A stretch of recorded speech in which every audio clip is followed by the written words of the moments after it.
Welcome to 108 news Telugu. బులెటిన్ల ముందుగా headlines. Kilo బియ్యాన్ని 73 రూపాయలకు అమ్ముకుంటున్నారు. రేషన్ మాఫియాను వదిలేదే లేదు. డిప్యూటీ సీఎం పవన్ కళ్యాణ్ హెచ్చరిక. బంగ్లాదేశ్లో హిందువులపై జరుగుతున్న దాడులు, మమతా బెనర్జీ కామెంట్స్. 150వ టెస్టులో జో రూట్ డకౌట్. ఆనందంలో కోహ్లీ, స్టీవ్ స్మిత్ ఫ్యాన్స్. జగన్కు ఆస్కార్ ఇవ్వాల్సిందే, సీఎం అంటే మీరేగా షర్మిల సెటైర్లు. రేషన్ బియ్యాన్ని అక్రమ రవాణాపై AP deputy CM Pawan Kalyan తీవ్ర ఆగ్రహం వ్యక్తం చేశారు. కాకినాడ పోర్టును స్మగ్లింగ్కు హబ్గా మార్చారని పవన్ కళ్యాణ్ మండిపడ్డారు. రేషన్ బియ్యం స్మగ్లింగ్కు మూలాలు చాలా బలంగా ఉన్నాయన్నారు. రేషన్ రైస్ స్మగ్లింగ్ను అరికట్టాల్సిన అవసరం ఉందన్నారు. బియ్యం అక్రమ రవాణాపై ఫిర్యాదులు వచ్చినా నామమాత్రంగానే చర్యలు తీసుకుంటున్నారని పవన్ వాపోయారు. కాకినాడ పోర్టుకు వస్తానంటే కొందరు నన్ను రావద్దన్నారు అని పవన్ తెలిపారు. డిప్యూటీ సీఎంగా ఉన్న నాకే పోర్టు అధికారులు సహకరించలేకపోతే ఇక కాకినాడ పోర్టు దగ్గర సరైన సెక్యూరిటీ లేదన్నారు. ఉగ్రవాదులు వచ్చి కాల్చేస్తే ఇక్కడ దిక్కుముక్కు లేదన్నారు. కేంద్ర హోంమంత్రి అమిత్ షాకు లెటర్ రాస్తున్నట్లు పవన్ తెలిపారు. ఆఫీసులో కూడా వస్తానంటే లేదు సార్, 10,000 మంది జీవితాలు పోతాయి సార్. ఏంటి 10,000 మంది జీవితాలు పోయాయి? పోర్టు ఉన్నదేంటి మీరు కూర్చోబెట్టి స్మగ్లింగ్ చేయడానికి?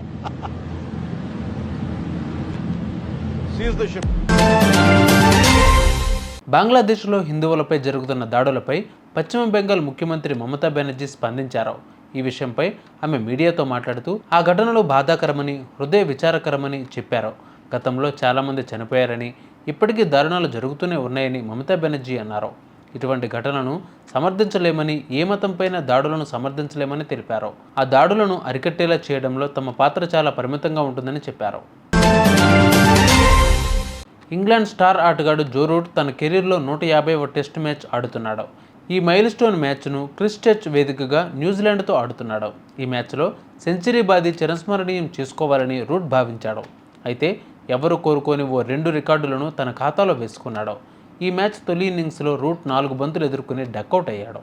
ప్రపంచ టెస్ట్ ఛాంపియన్షిప్లో అత్యధిక సార్లు డకౌట్లైన ఫ్యాబ్ 4 బ్యాటర్గా రికార్డులకు ఎక్కాడు. ఇంతకు ముందు వరకు ఈ record Virat Kohli, Steve Smith పేరిట ఉండేది. WTC చరిత్రలో వీరిద్దరూ చెరో 7 సార్లు పరుగుల ఖాతా తెరవకుండానే పెవిలియన్కు చేరుకున్నారు.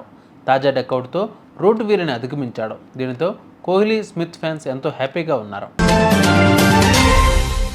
ఏపీలో గత వైసీపీ ప్రభుత్వ హయాంలో సోలార్ విద్యుత్ కోసం కేంద్ర ప్రభుత్వ సంస్థ సెకితో జగన్ సర్కార్ కుచ్చుకున్న ఒప్పందం రాష్ట్రంలో తీవ్ర చర్చనీయాంశమవుతోంది. దీనిపై నిన్న ప్రెస్ మీట్ పెట్టిన జగన్, ఇంత తక్కువ ధరకు విద్యుత్ వచ్చేలా ఒప్పందం చేసుకున్న తనకు సన్మానం చేసి అవార్డు ఇవ్వాల్సింది పోయి విమర్శిస్తారా అని ప్రశ్నించారు.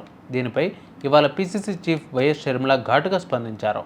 అదాని దగ్గర గుజరాత్ ప్రభుత్వం యూనిట్కు 1.99 పైసలకే కొంటే అదే కంపెనీ నుంచి 50 పైసలు ఎక్కువ పెట్టి అంటే 2.49 పైసలకు కొన్నందుకు మీకు సన్మానాలు చేయాలా అని జగన్ను విమర్శించారు షర్మిల. అదానితో ఒప్పందానికి దేశంలో ఏ రాష్ట్రం ముందుకు రాకపోతే ఆగమేఘాల మీద వెళ్ళి ఒప్పందానికి ముందు వచ్చినందుకు మీకు అవార్డులు ఇవ్వాలా అని అడిగారు. ట్రాన్స్మిషన్ ఛార్జీల భారం అక్కడ ఇక్కడ లేకుంటే గుజరాత్కి ఇచ్చిన రేటు ప్రకారం ఏపీకి 1.99 పైసలకు అదాని ఎందుకు ఇవ్వలేదని నిలదీశారు షర్మిల.